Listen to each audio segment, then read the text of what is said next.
Sekarang marilah kita selidiki bagaimana pendapat Nabi Muhammad SAW tentang bahagia. Setelah kita lihat beberapa pendapat dari filsafat timur dan barat. Dari Aisyah radhiyallahu anha bahwa pada suatu hari dia bertanya kepada Rasulullah SAW, "Ya Rasulullah, dengan apakah berkelebihan setengah manusia dari yang setengahnya?" Rasulullah SAW menjawab, "Dengan akal." Kata Aisyah pula, "Dan di akhirat?" "Dengan akal juga," kata beliau. "Bukankah seorang manusia lebih dari manusia yang lain dari hal pahala lantaran amal ibadahnya?" Kata Aisyah pula, "Hai Aisyah, bukankah amal ibadah yang mereka kerjakan itu hanya menurut kadar akalnya? Sekadar ketinggian derajat akalnya, segitulah ibadah mereka. Dan menurut amal itu pula pahala yang diberikan kepada mereka." Sabda Rasulullah pula, "Allah telah membagi akal kepada 3 bagian. Siapa yang cukup mempunyai ketiga bagiannya, sempurnalah akalnya. Kalau kekurangan walau sebagian, tidaklah ia terhitung orang yang berakal." Orang bertanya, "Ya Rasulullah, manakah bagian yang 3 macam itu?" Kata beliau, "Pertama, baik makrifatnya dengan Allah. Kedua, baik taatnya bagi Allah. Ketiga, baik pula sabarnya atas ketentuan Allah." Berkata sebagian hukama, tiap-tiap sesuatu di dalam alam ini ada batas perjalanannya, tetapi akal tidak terbatas. Adapun manusia bertingkat-tingkat di dalam derajat akalnya laksana derajat wangi dari tiap-tiap bunga. Dari sabda Nabi itu dapat kita ambil kesimpulan bahwa derajat bahagia manusia itu menurut derajat akalnya.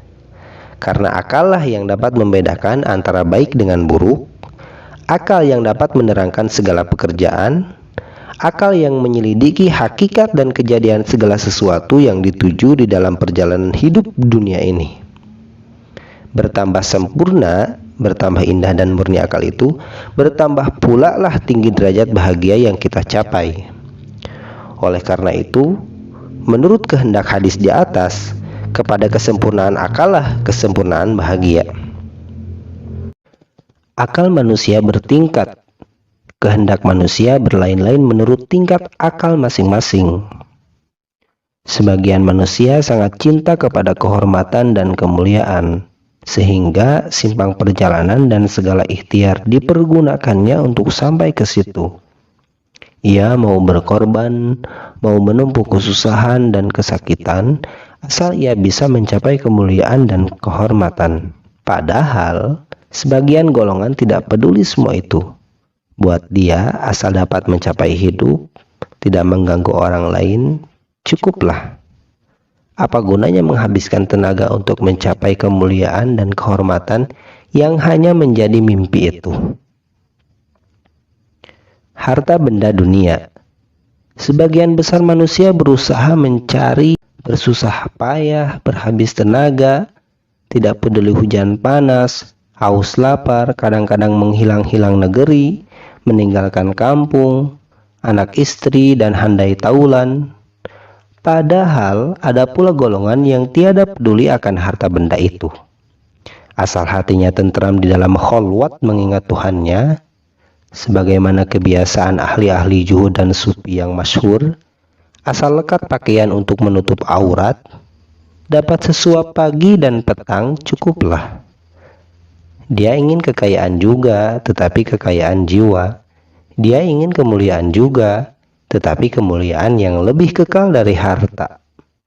Ada orang lupa siang, lupa malam, lupa kampung, dan lupa negeri hanya untuk mencari pangkat, mencari tepuk kuduk, pujian, mencari beberapa keping emas, perak, dan tembaga yang akan dideretkan di atas dadanya, yang dinamai orang bintang. Untuk itu, ia tidak peduli negerinya terjual, tergadai, teragun harta benda pusaka nenek moyangnya. Padahal, ada pula golongan yang tidak lekat di hatinya segala perhiasan yang tak kekal itu.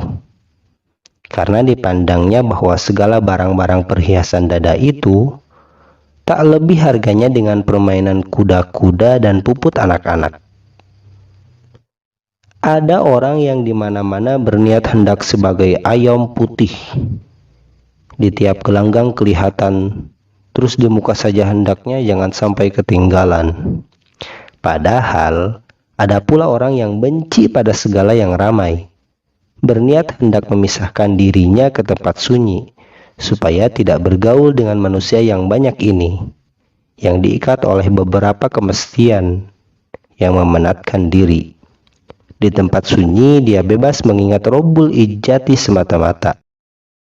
Segala perbedaan dan perubahan tingkat pandangan hidup manusia itu timbul karena perbedaan tingkatan pendapat akal. Berbeda pendapat karena berbeda pengetahuan, pendidikan, dan berbeda pula bumi tempat tegak. Jika akal itu telah tinggi karena tinggi pengetahuan atau ilmu, dipatrikan oleh ketinggian pengalaman, bertambahlah tinggi derajat orang yang mempunyainya. Karena sesungguhnya segala sesuatu yang ada di dalam alam ini hakikatnya sama saja. Yang berubah adalah pendapat orang yang menyelidikinya. Maka kepandaian manusia menyelidiki itulah yang menjadi pangkal bahagia atau celakanya. Bertambah luas akal, bertambah luaslah hidup. Bertambah datanglah bahagia. Bertambah sempit akal, bertambah sempit pula hidup. Bertambah datanglah celaka. Oleh agama, perjalanan bahagia itu telah diberi batas. Puncaknya yang penghabisan ialah kenal akan Tuhan, baik makrifat kepadanya, baik taat kepadanya, dan baik sabar atas musibahnya. Tidak ada lagi hidup di atas itu. Disinilah timbul keheranan kita melihat orang yang setiap hari menyisir rambutnya tetapi tidak pernah menyisir otaknya. Berusaha membusungkan dadanya tetapi tidak membusungkan hatinya. Digosoknya sepatunya tetapi tidak digosoknya akalnya. Sehingga ia tidak pernah bertemu dengan bahagia, hanya mendengar dari orang ke orang, dari mulut ke mulut. Ia duduk dekat orang yang bahagia tetapi jauh dari bahagia. Ada jurang yang dalam membatas mereka padahal mereka berdekat duduk. Heran kita dengan manusia. Ia takut rugi dengan hartanya tetapi ia gampang memperoleh kerugian yang lebih besar, yaitu murka Tuhannya. Ia obati dengan sepenuh tenaga anaknya yang jatuh sakit, yaitu sakit badan, tetapi tidak dicarikannya obat jika anaknya mendapat sakit batin, yaitu sakit akal.